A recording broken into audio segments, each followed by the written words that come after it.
Have you ever thought your life was set quiet, predictable, maybe even a little lonely, but safe? My name is Evelyn Carter, and until this spring, I believed I knew exactly where my story was heading. I had my little house by the lake, my garden full of peonies and memories that softened the ache of my husband's absence. Every day felt much the same, and in those routines, I found comfort. But sometimes life has a way of shaking us awake when we least expect it. Sometimes all it takes is a single envelope to turn your entire world upside down. That morning began just like any other. I brewed a pot of coffee, fed my old tabby cat, and settled at the kitchen table to sort through the daily pile of mail bills, catalogs, the usual stack of things that remind you time keeps moving, even when you wish it would stand still. Among the clutter was a plain white envelope with the name of a bank I'd never used. I almost threw it away. But something, maybe intuition, maybe fate, made me pause. That moment changed everything. Inside that envelope was a letter that would set off a storm I never saw coming. It claimed I owed almost $1 million on a house I'd never seen with my name scrawled across a contract I'd never signed. I read those words again and again, hoping my eyes had tricked me. But the truth was cold and clear. Someone had stolen not just my name, but the safety I'd spent a lifetime building. In that instant, the world outside my window, the same world I'd always trusted, suddenly felt full of shadows. I'd always thought the greatest dangers in life came from strangers, from stories on the news or far-off places. But what if the real threat was much closer to home? What if it was someone you loved, someone you'd once rocked to sleep or sent off to college, who reached quietly across the years and took everything you had? As I stared at that letter, fear gave way to something else, a quiet determination not to disappear, not to let my story end with a whisper. Maybe you felt invisible too. Maybe you've watched the people you love drift away, or doubted your own strength when the world turned cruel. I want you to know, this story isn't just about me. It's about every person who's ever been overlooked, underestimated, or made to feel small. It's about finding courage you didn't know you had and standing up for your truth even when your voice shakes. I hope that as you listen, you'll find something here for yourself, a reminder that dignity has no age and that sometimes the bravest thing you can do is refuse to be silent. So let me tell you what happened the day my life changed. Let me take you back to that morning, that letter, and the choice I made to stand tall, no matter the cost. Because sometimes the most extraordinary journeys begin with an ordinary day and a story that refuses to stay quiet. Looking back, I often wonder when the distance in my family began. There was a time when laughter filled our home, when holidays meant every chair around the table was taken, and my children would beg for just one more bedtime story. But as the years slipped by, life's gentle tide carried us all in different directions. My daughter Melissa grew ambitious and busy, carving her own path in the city. My son Eric drifted farther after his father passed, settling down out west. I suppose it's natural children grow parents' age, and the calls become less frequent, the visits shorter each time. For many older folks like me, this isn't just my story, it's a pattern repeated in homes across America. We raise our families with everything we have, believing the bonds we build will always hold tight. But change sneaks in softly. First a missed birthday call, then a forgotten holiday, until you find yourself alone at the kitchen table, looking at old photos for company. I once read a study saying over half of seniors feel isolated from their families. When I heard that, I thought of all the mothers quietly missing the warmth of their children, hoping for a sign they're still needed. It's easy to tell ourselves not to take it personally, that everyone is busy and life moves quickly. But if you're anything like me, you carry memories like little treasures, first steps, scraped knees, school plays moments you hope your children hold dear too. There were days I replayed old voicemails just to hear Melissa's voice. I kept Eric's childhood artwork pinned to the fridge long after the magnets faded. These small rituals reminded me that no matter how far they wandered, our hearts were always tethered, even if only by the thinnest string. But loneliness can make you question your place in the world, especially when something goes wrong. I remember my neighbor Mrs. Hill, whose son rarely visited. When she slipped on her front steps one winter, it was days before anyone noticed. She told me later that she felt invisible, like the world had moved on and left her behind. Hearing her story, I promised myself I wouldn't let that happen to me, that I'd keep reaching out, even when the silence hurt. Still, it's easier said than done when the silence grows heavy and familiar. If there's a lesson I've learned, it's that love needs tending, even especially when life gets busy. Sometimes it's not grand gestures that keep families close, but small acts, a card in the mail, a Sunday phone call sharing an old recipe. I tried my best to hold on to those threads to believe that my children cared, even if they didn't always show it. Maybe that's what it means to be a parent loving without conditions, holding space for hope when the world feels uncertain. These days, I try not to dwell on what's missing, but instead to nurture what remains. The letter from the bank wasn't just a financial blow. It struck at the roots of who I was, a mother, a protector, someone who once held her family close.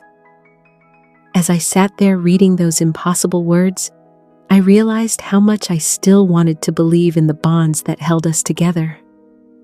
And yet I knew that if I wanted answers and justice, I would have to find the courage to reach out for help, even if it meant risking disappointment.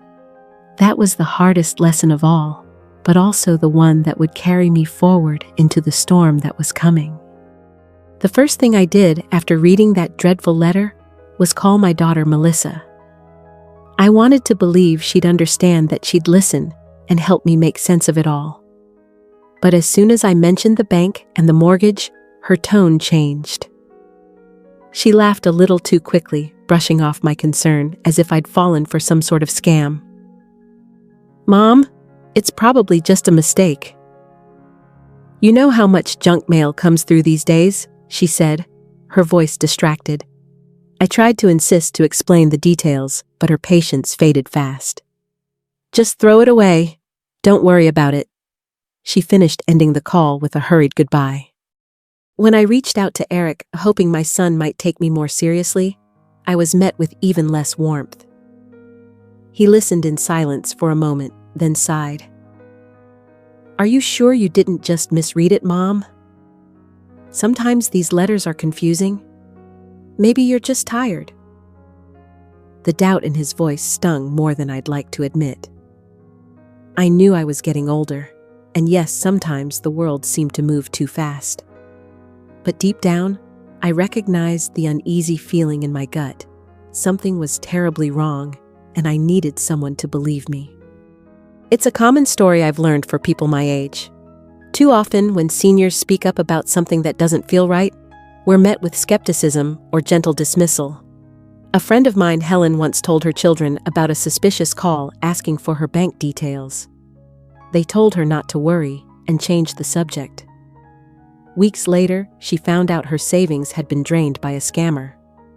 When families brush off these warning signs, it leaves the most vulnerable among us exposed and often ashamed to speak up again. The lesson, I suppose, is that trust must go both ways.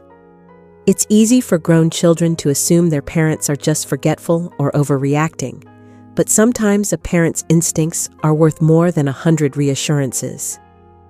I wished Melissa and Eric could see that I wasn't just their mother. I was a person with valid fears and good sense. If only they'd listened, maybe we could have faced the coming storm together, instead of me feeling so heartbreakingly alone. Still, I tried not to let their disbelief silence me. I decided to take matters into my own hands. That night, I gathered every document I could find: old mortgage papers, utility bills, even the deed to my house. I set them out on the dining room table and combed through them line by line, determined to prove to myself, if no one else, that I hadn't lost my grip on reality. It was lonely work, but necessary, and each step gave me a little more strength. As I sorted through those papers, I realized this wasn't just about a letter or a loan, it was about reclaiming my voice.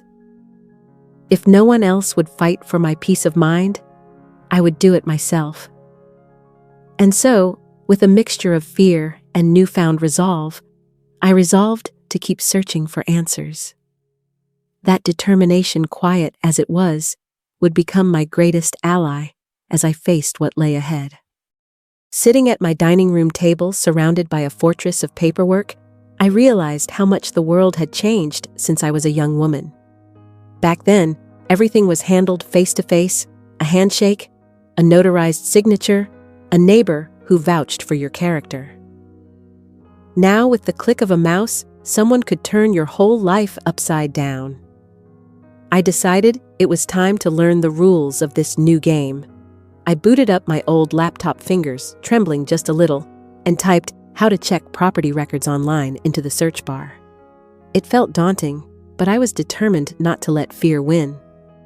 At first, the jargon made my head spin: so many portals, usernames, and verifications. But step by step, I found my way. I discovered public property databases that listed ownership and transactions for every address in our county. I typed in the mysterious address from the letter 112 Willow Bay Lane and stared at the screen, heart pounding. There, it was a brand new house recently sold, and the owner on record was none other than Evelyn Carter. My hands shook as I scrolled through the digital deed, seeing a signature that was supposed to be mine but felt like a stranger's scrawl. I remembered a story my friend Ruth once shared. Her brother, also a senior, had been shocked to find a loan taken out in his name for a car he'd never seen. He was embarrassed, blamed himself, and almost gave up on fighting back. It turned out a distant relative had used his personal information, thinking no one would ever notice. Ruth's brother eventually reclaimed his name with a lot of effort and support. Stories like his and mine are more common than people realize, especially among those of us who grew up trusting our families and neighbors. What I learned that night is how easy it is to become a victim in a world that moves too quickly and leaves little room for mistakes. It's not enough to keep your doors locked and your valuables safe. Now you have to guard your identity, your credit, even your memories. For anyone watching who's ever felt left behind by technology, I want you to know it's never too late to learn to ask for help or to fight for yourself. You are not powerless, no matter how complicated the world seems. By sunrise, I had a folder on my desktop filled with screenshots, saved documents, and notes. I felt a flicker of pride, like I'd solved a puzzle no one expected me to understand. But I also knew I couldn't face this battle alone. The more I uncovered, the clearer it became someone close to me had betrayed my trust. The question now wasn't just who had done it, but how I would find the courage to confront the truth head on. And so, I took a deep breath, ready to reach out to someone who could help me take the next step. When I gathered all the evidence and looked at the facts, my heart felt heavy with suspicion. Everything pointed to someone who knew me well, someone with access to my personal documents and the patience to forge my signature. It's a terrible thing to imagine a betrayal that close to home, but the truth kept tugging at me. Melissa had borrowed my tax records just a few months ago, claiming she needed them for a family matter. I remembered brushing it off, never thinking for a moment that my own daughter could use them for anything but good. Now that memory replayed in my mind with an edge of doubt. For many families, financial abuse doesn't come from strangers in dark alleys. It comes from those we once cradled in our arms. I thought about the stories I'd heard at the community center of parents whose adult children had taken out credit cards or mortgages in their names, leaving them to face the wreckage alone. One woman Doris discovered her son had used her identity to buy a car. She'd always believed love was a kind of protection, but love, she learned, can sometimes cloud our judgment more than we care to admit. Doris's heartbreak mirrored my own confusion. There's a deep shame that comes with suspecting someone you love. I spent hours at the kitchen table fighting the urge to make excuses for Melissa. Maybe there was some misunderstanding. Maybe someone else had found those papers. But each time I tried to reason it away, the facts stood firm. The house was real, the loan was real, and the person who benefited most was my own flesh and blood. That realization stung more than any letter from a bank ever could. The pain of betrayal runs deeper than fear. It rattles your sense of belonging. The lesson I had to accept was a hard one. Trust is precious, but it cannot exist without boundaries. We teach our children to be honest, to care for others, but sometimes we forget to remind them that our trust is not a blank check. When lines are crossed, even for reasons that seem desperate or well-intended, families can unravel in an instant. I began to understand that standing up for myself wasn't about punishing Melissa. It was about reclaiming my dignity and refusing to let silence be mistaken for weakness. With my suspicions no longer just whispers in the dark, I realized it was time to take action. I reached for the phone and called Ruth, my oldest friend, and the one person who had never doubted me. Sharing my burden lightened it just enough for me to see a path forward. Ruth, steady and wise, urged me to find professional help, to reach out to someone who could guide me through the storm. Her support reminded me that no matter how alone we feel, there is always someone willing to help us stand. And that hope became the foundation for my next braver step. Finding the courage to seek help wasn't easy. There's a stubborn pride that comes with age, a belief that after all these years, we should be able to handle life's storms on our own. Still, Ruth's encouragement gave me just enough bravery to look beyond my familiar circle. I called a local legal aid center and after some explaining was referred to an attorney named Clara Monroe. Clara's reputation in our community was that of a quiet fighter, someone who'd stood up for seniors in situations that sounded heartbreakingly a lot like mine. It was both comforting and sobering to learn I wasn't alone. When I met Clara, she listened without judgment. Her calm presence helped untangle my jumble of fear and guilt. She explained that financial abuse among elders happens far more often than most people realize, sometimes through subtle manipulation, other times through outright theft. Clara shared the story of Mr. Simmons, a retired teacher, whose nephew convinced him to co-sign a loan that later ruined his credit. Like me, he had wanted to believe the best in his loved ones, only to learn too late that trust can sometimes be misplaced. Hearing his story made me feel seen. The first step, Clara told me, was to gather every document I could: bank statements, tax returns, property deeds, anything that could prove what was mine and what was taken.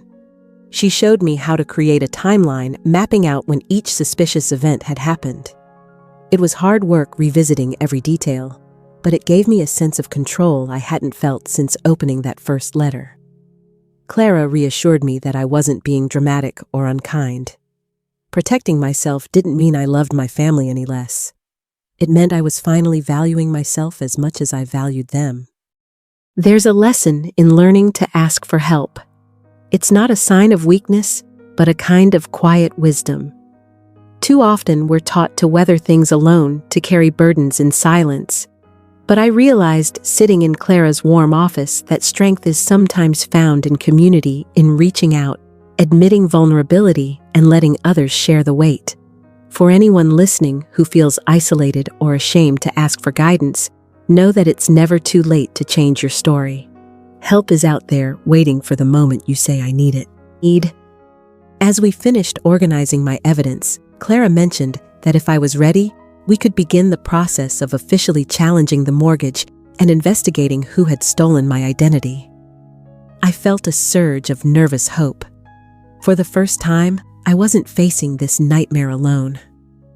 Stepping out of her office into the cool afternoon, I realized the next stage would be harder still, confronting the truth, even when it was close to home.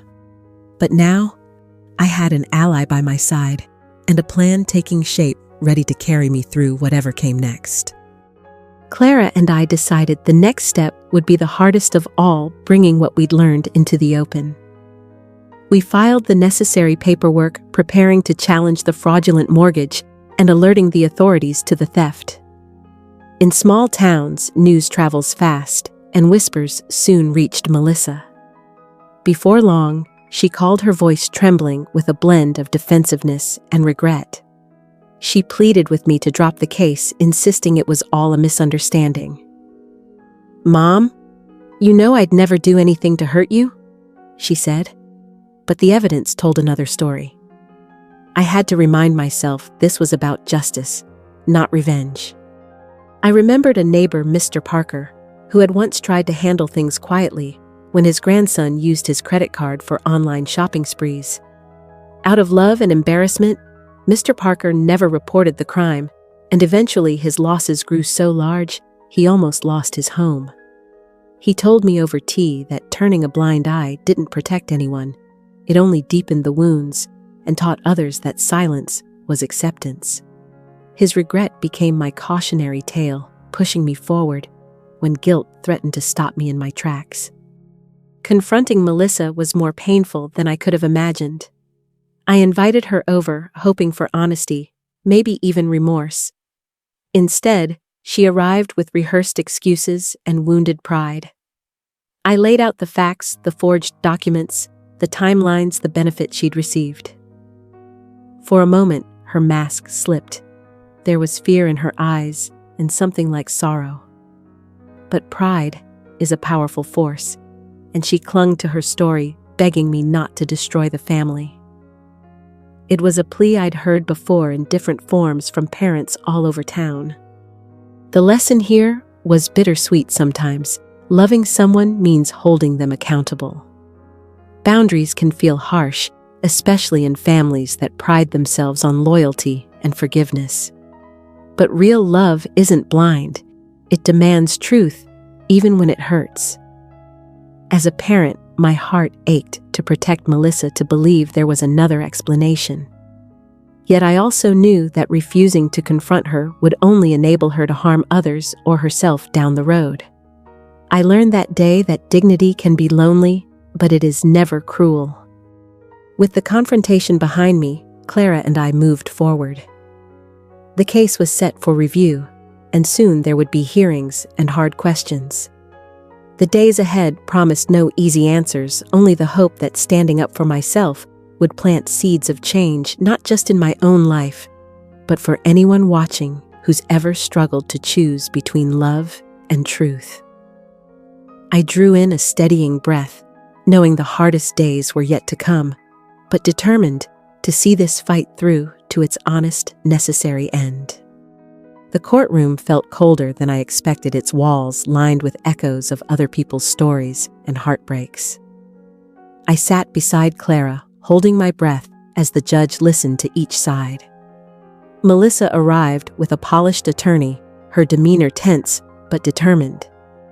It was painful to see my own daughter sitting across from me, a wall of silence and denial between us. Still, Clara presented our case with quiet confidence, showing forged documents, timelines, and evidence of the shell company. I felt exposed and vulnerable, but also strangely proud for having the courage to bring my truth into the light, no matter how messy it looked. Court hearings moved slowly, but every moment seemed etched into my memory. I watched as Melissa's lawyer tried to cast doubt on my memory and reliability, suggesting that perhaps I had signed something without realizing. Clara, calm as ever, countered with proof that I'd been at a medical appointment during the supposed signing. She even brought up a handwriting expert to confirm the forgery. In that moment, I saw how important it was to keep good records to advocate for ourselves, even when we feel small. The judge's steady gaze reminded me that justice, though slow, was possible. Outside the courthouse, I met another woman who recognized me from the local market. She shared her own story her sister had stolen from their elderly father, leaving scars that never truly healed. She said coming to court had been the hardest choice, but also the most necessary, because silence only allowed the harm to continue. Her honesty gave me strength, reminding me that my journey was part of something much bigger than my own pain. Sometimes, our stories give others the courage to step out of the shadows and fight for what is rightfully theirs. One lesson stood out above all the rest: documentation and perseverance are powerful shields. No one wants to believe a loved one could betray them, but ignoring warning signs only leads to deeper wounds. If you ever find yourself in a similar situation, don't be afraid to ask questions, to seek help, and to keep copies of everything. Sometimes justice takes time, and sometimes it means standing alone in a room full of doubters. But truth, once revealed, has a way of restoring dignity and hope, even in the loneliest places. As the proceedings moved forward, I felt the weight on my shoulders slowly lighten, replaced by a quiet sense of resolve. The end of the legal battle was near, but the journey of healing and reclaiming my life was just beginning. I knew the outcome would change the shape of my family forever, but I also knew that protecting my dignity was worth any price. With one chapter closing, I looked ahead with cautious optimism, ready to face the next, with grace, gratitude, and a heart open to new beginnings. After the verdict was read and the courtroom emptied, a strange quiet settled over my life. The judge had ruled in my favor. The forged mortgage was voided, my name cleared, and Melissa ordered to pay restitution. But victory felt bittersweet. My phone no longer buzzed with calls from my children, and my house felt bigger and emptier than before. Ruth became my lifeline, dropping by with fresh-baked scones and gentle encouragement. We sat at the kitchen table, piecing together the days, finding comfort in old memories and small rituals. Healing, I learned, doesn't come all at once. It arrives slowly, like morning light through lace curtains. I soon realized that losing the illusion of family closeness was sometimes the price for protecting one's own peace. Ruth shared a story about her cousin Joan, who, after standing up to her siblings over an inheritance dispute, lost contact with half her family. It hurt at first, Ruth told me, but eventually I found new ways to feel whole. I took that lesson to heart. Instead of mourning what was lost, I tried to embrace new opportunities. I enrolled in a computer class for seniors, where learning simple skills like sending emails made me feel more independent and empowered than I'd expected. It's common for older adults to feel adrift after family conflict, especially when the bonds we once relied on seem broken beyond repair. But I discovered that self-worth doesn't depend on anyone else's approval. I made new friends in my class, people with their own scars and stories. Together we shared meals, went on short trips, and reminded one another that life doesn't end with disappointment. A friend named Edna, who had also lost touch with her children after a disagreement, encouraged me to travel. "You've earned the right to see the world through new eyes," she said, and those words stayed with me. A small but meaningful lesson came from these new beginnings. Joy can be found even after heartbreak, and community sometimes grows from the most unexpected places. I started a simple journal, writing down each day's little victories, baking bread, tending my garden, sharing a laugh at the senior center. When sadness threatened to return, I'd read over those entries and remember just how resilient the human heart can be. No matter how old we are or how many times we feel alone, there is always a chance for hope, for laughter, for friendship that softens the edges of loss. As the months passed, I found myself less focused on the family I'd lost and more grateful for the life I was building. With each step, I reclaimed a little more of my confidence and joy.